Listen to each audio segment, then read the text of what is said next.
This one goes out to that person that wants to make content or is maybe blocked on ideas. What do I talk about? Or that person that will never make time for it, where they're like, I got a million things to do today. How am I gonna make content? Here's the thing. These advisory meetings, the calls you hop on with your clients, even the training sessions you have with your team, they are all like just begging to be turned into valuable content. Because if there's one person that needs to hear that thing, like the client, like the person on your team, there are 10,000 more people out there that have the exact same questions. And by putting those answers out into the world with the knowledge that you already have, you're going to attract more people that you can help. These advising sessions are the sawdust of a professional services firm.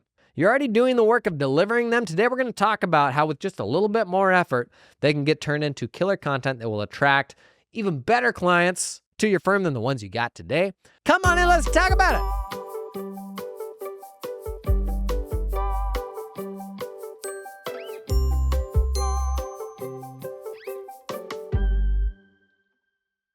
4 ways to repurpose that client meeting you just had or like internal training session into great content. Number 0, gang, get an AI meeting recorder. As you're sitting in these meetings with your clients on Zoom or something like that, we need to be capturing them. We need to be thinking about how we're capturing our expertise these days. If it's an in-person meeting, grab all the conference talks that I do, one of the big things that I stress is get an AI meeting recorder, because imagine being able to go back and have like the last decade of meetings recorded and then be instantly searchable, how valuable that would be. You never regret recording a meeting. The whole yes, it's not totally normalized yet. All it takes is one conversation with the client to say, hey, we always record our meetings so that I don't waste any time asking you the same questions. And if they push back and they're like, well, I don't want the things I'm saying being recorded, your response then is, I don't want to have conversations with you that you don't want to be recorded. If I can only ever call you on my burner phone, I may not be the person for you. But in these conference talks, I always stress the value of doing this and starting to do it today because you'll never regret it. And afterwards, people always come up and they say, what if I have a meeting in person? How are we ever going to capture that? I'm like, with the same way people have been capturing meetings in person for like decades, like just have a little recorder and say, hey, we record these meetings so that we don't have to come back and ask you the same questions. So capture these meetings, even internal meetings, because they are like veins of gold to be mined. I'm sorry. I don't know mine stuff. Okay, number 1, first way to repurpose a client meeting into content, just manual review. When you get to the end of that meeting and you were like, man, I said a couple smart things there. Just make a quick couple bullet point notes of from that meeting, what are a few different concepts you could spin out into some short little bit of writing or a tweet or something like that. Any given meeting's usually going to have a few highlights or something that the person heard that they were like clearly impressed or surprised by. If one person is feeling that, a whole bunch of other people could feel that as well. So just make a note of that. Sometimes those things will surprise you. May not be what you expect, but just jot down a note. And then when you have a few minutes, go back and skim through that transcript, because that's kind of your initial rough draft for like, what would a written version of this look like? You've already said it once. It's already in your brain. It's just not in the right format yet to be valuable content. And if you haven't done this before, you might be thinking, well, what does it even look like to like capture this? What am I trying to do? Am I just going to Instagram and making a post or writing a tweet or a LinkedIn post or something like that? I can tell you what I usually do is I think of these concepts as kind of like little atomic essays, like think maybe 500 words, which is just a few paragraphs, almost like a memo that kind of runs through a concept. And it doesn't have to be super, super deep. We are talking about social media here, so like wildly deep technical things, you're probably not going to be getting into. So we got to keep it relatively high level. But think about how can I make a 400 to 600, not even that long, 300 to 500 word little kind of memo describing my thoughts on this concept for a layperson that doesn't understand the concept. So that's kind of the goal of what we're trying to get to. Now that 300 to 500 words, that's probably something that could be posted directly to LinkedIn. This is my approach anyways. I write up something that's kind of LinkedIn ready. And then from that, as I'm going to other platforms, spin it out into some tweets or whatever other format makes sense on that social media platform. You've also then got something that is like super ready to shoot a dedicated video on or record a podcast on, because even if that's only 300 to 500 words, because this is something that just lives in your head, you're capable of probably expanding on that like 10, 20, 30 minutes. And so if you've ever thought about doing a podcast and giving clients a way to go deeper on your expertise, great. You've got a great little starter there to get you going. And I think what you'll find is when you start recording,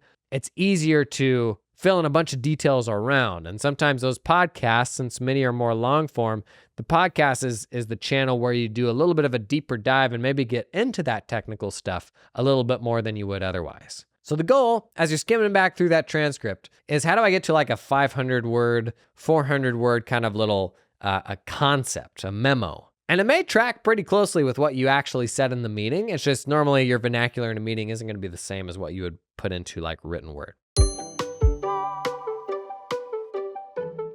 Today's episode, it is sponsored in part by LiveFlow. LiveFlow is an extension for your spreadsheet app, Excel, Google Sheets, whatever you use, that lets you pull live QuickBooks data from client files into your spreadsheet. So your spreadsheet had a baby with QuickBooks. Now, how can you use that? How about to get the client to quit sniffing around in QuickBooks where they don't belong, okay? Stop touching stuff. The moment they start fumbling around in there, you get concerned they're gonna break something. But also, they're absolutely hopeless when it comes to getting to the information that they actually need, which is why using LiveFlow to build like custom reporting, the stuff that your clients actually want to see in a concise view, super, super valuable. And as I've shared before, can actually take the pressure off of the month-end close as well. Because when I send those financials to my client, they're like, this is cool, I guess it means the work's done, but I've got no idea how to use this information. So instead, I'm gonna give them like a real-time set of reports that live inside of this spreadsheet. I give them access to the spreadsheet. I'm keeping them out of QuickBooks. They're not asking about the monthly financials. Everybody wins, right? Sounds like a home run to me. Learn more about LiveFlow and the link in the show notes. Today's episode is sponsored in part by the folks at Team Up, who help you find talented accountants in the Philippines. Today we're learning more. What's an employer of record? Do I have to hire people in the Philippines through an employer of record? Basically, you got two options. You can hire them as a contractor, just pay them directly on contract, or hire them as an employee via an employer of record. Now, employer of record's usually gonna run you like $400 to $500 per month per employee. If you do wanna hire that individual as an employee. Got some other stuff there around like benefit requirements from the Philippines, but the employer record, they'll help you handle most of that. The majority of firms I talk to who hire folks directly, hire them on contract, but it could make sense to go either way. We mentioned BPOs, talked about BPOs recently. A BPO is like a company that not only employs them, serves as the employer of record, but is usually giving those people a place to work, like managing IT, managing more of the infrastructure. An employer of record, all they do is the person that works for you is an employee of the employer of record, and you pay the employer of record for them to work for you. So it's a bit more direct than a BPO, but maybe not quite as direct as bringing them on board as contractors. So there you go. Good stuff to know that you're probably too embarrassed to ask. I actually wasn't super clear on that until I went through this ad read right now. And if you want somebody to help you through the process that's done this with a bunch of other firms, Team Up will go out and find you some awesome hires. You pay a one-time recruiting fee, but because they're neither a BPO or an employer of record, you don't pay them anything ongoing after that. Learn more about Team Up. Check out a link in the show notes. So that is method number one of turning that meeting into content. Number two, the same thing, but the delegated version of it. So delegated review. We're gonna get someone else to do it. And why do we not think about this much? Maybe where this comes up most today is like you hire an agency to do your social media for you, but we all know that is just crap 99% of the time because they don't talk like you. They don't say the same things that you would. The bar is really, really low for social media agencies and the quality of what they put out. Like, it just blows my mind. People will pay a bunch of money to a social media agency who will then go out and tweet for them and put hashtags in their tweets. Do not put hashtag words at the end of your tweets unless you're trying to speak to a specific people group. It's not Instagram. But you have agencies who are supposed to be the most educated on all these social platforms and optimized for engagement, and they don't even know the meta on a given platform. That blows my mind. Anyways, the right way to get someone else to do it, honestly, if they have this transcript or a record of what you've already said to inform how they write this thing, that's a fundamentally better version of that post now, right? This is the value of documenting our expertise. They now have you on record, like sharing your thoughts about this. And so it's more a game of how do I set this up in a way to be optimized for social engagement rather than how do I create something. You've already created it in your meeting transcript. Like I said, this is the sawdust of a professional services firm. The only difference is we're now capturing it and asking for help from someone else to like do something with it. So who could do this? An admin? Could be somebody you already got on the team. Could be a technical team member if you want them to maybe go a little deeper on the nuts and bolts of it. I had a couple technical team members who always aspired to do more writing, but were never really given the space and the permission to do so. That always felt like wildly unrealistic because they were kind of still living in that paradigm of the billable hour. So who's ever going to give them permission to go out and do this thing that's so abstract in how it could ever deliver value to the firm? But if you got people like that, man, use them. An external technical person, same thing for, someone else who's out there hustling, doing work, who would probably be like, ooh, a writing gig? Like that sounds really fun. That could be an awesome change of pace. Or a marketing partner. I think AI, we've talked about this before. I think AI is going to make marketing partnerships much more valuable because they can now get access to your expertise, to things you have actually said, rather than using like vanilla reskinned articles that are the same thing and 100 different people are posting them, or them pretending to be an expert and the quality of that from a technical standpoint never being as good as what you would say, and also just not being true to your own voice, right? So because you captured that meeting, that marketer is now going to be able to do a much better version of writing that little 400-word memo. And that's something these days, frankly, you can get onshore, you can get offshore. It's not a particularly expensive service. Now, ghostwriting, there's lots of different flavors and approaches to letting someone else write something for you. But in general, there are versions of this where they will just write it for you and like blindly post it under your identity. But I don't recommend that. That doesn't feel true to you.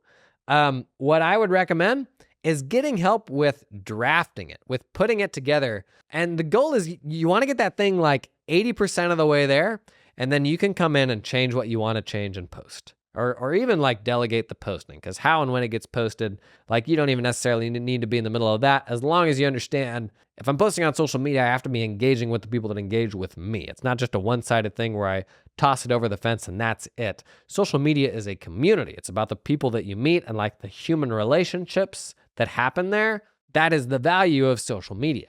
I digress. Getting someone who can get it, and maybe on day one, they only get it 40% of the way there. But if they can get it 80% of the way there over time, and then you come in and you're like, this or that doesn't sound like me, I'm going to move these things around. Boy, that just saved you a whole ton of time. If you compare that to sitting down with a blank sheet of paper or sitting down with a giant transcript and having to do that yourself, it is almost certainly worthwhile to pull somebody else in to help you on that process. Now, method number 3, using like an AI chat tool for this. These days, probably either ChatGPT or Claude.ai.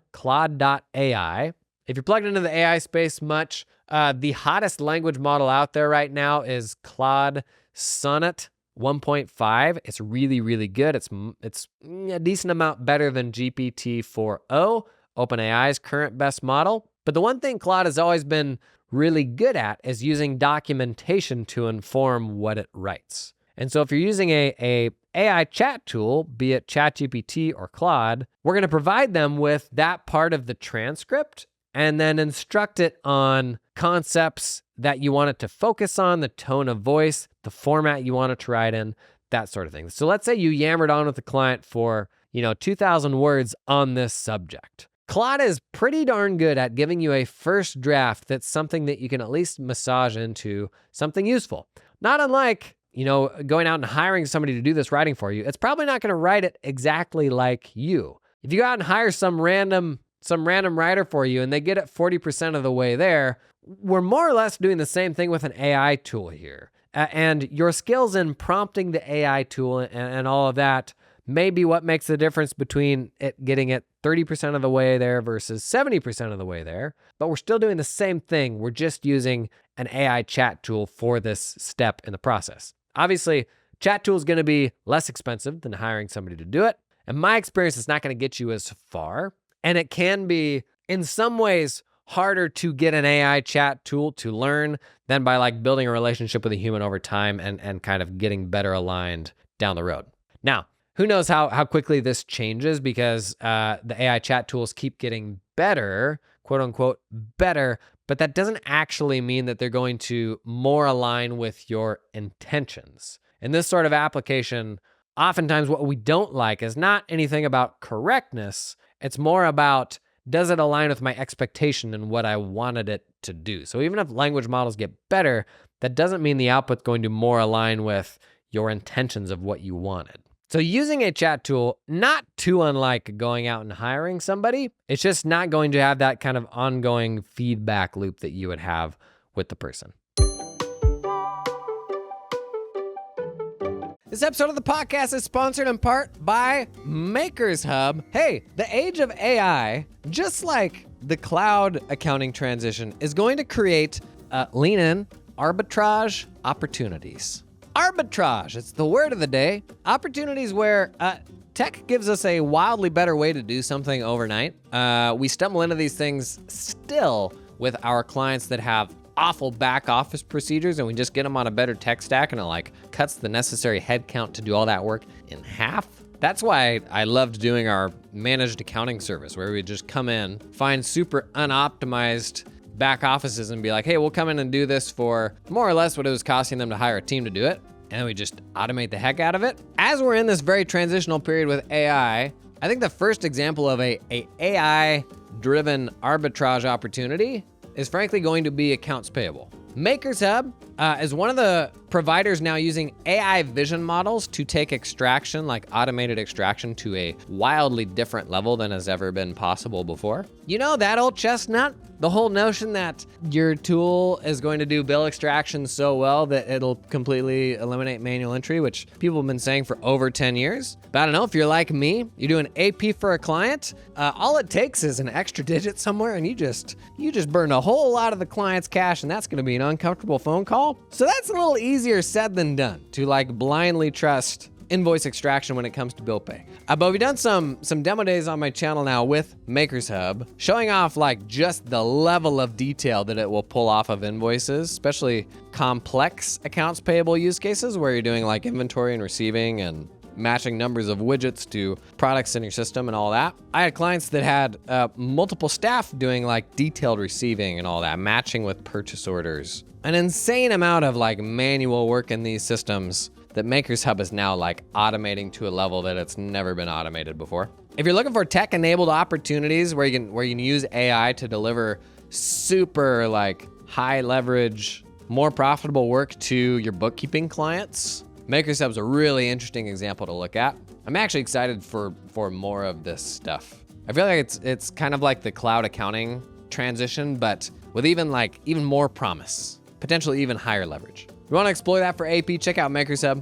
Put a link in the show notes. This episode is sponsored in part by Tech Guru. Gang, we live in confusing times. We've got artificial intelligence, all sorts of technological marvels happening all around us that we're very excited about. But how do we wade into this stuff responsibly? How do I know that I'm not giving up my lucky charms to just whatever new hot AI thing just cropped up? Gang, you need a team of smart, attractive, well-educated IT professionals that are on your side, because you got better things to do than fix Tina's laptop when it doesn't boot up on Thursday.